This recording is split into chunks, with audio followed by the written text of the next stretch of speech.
कैसे करना चाहिए सही विधि से कलश स्थापना? आइए जानते हैं। सबसे पहले चुने शुभ कलश। कलश केवल एक बर्तन नहीं बल्कि साक्षात देवी का प्रतीक होता है। उसमें सभी देवताओं का वास होता है। इसीलिए इसे सही तरीके से चुनना बेहद जरूरी है।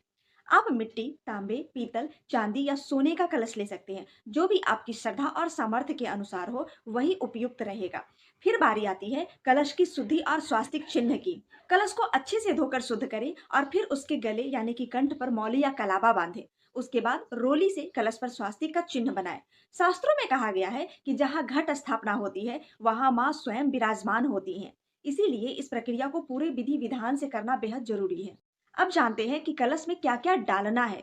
सबसे पहले कलश में गंगाजल डालें। अगर गंगाजल ना हो तो शुद्ध जल भी ले सकते हैं। इसके साथ ही एक सिक्का डालें जो संपन्नता का प्रतीक है। एक सुपारी डालें जो समृद्धि का प्रतीक है। एक हल्दी की गांठ डालें जो शुभता के लिए है। थोड़े से अक्षत यानी कि साबुत चावल डालें।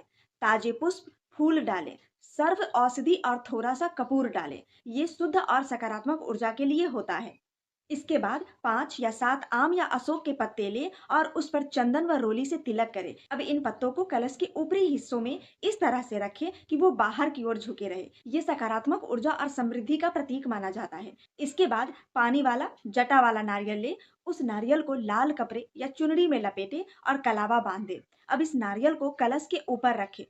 ध्यान रहे कि नारियल का मुख यानी कि छोर या तो ऊपर की ओर हो या पूजा करने वाले की ओर हो। इसे नीचे की ओर कभी ना रखें। अब जानते हैं कि कलश का सही स्थान क्या होना चाहिए। आप कलश को अष्टदल कमल के चित्रित आसन पर रख सकते हैं। उसे ज्वार यानी कि खेतरी के ऊपर भी रखा जाता है। कलश को देवी माँ के दाएं यानी कि सीधे हाथ की ओर स्थापित करें।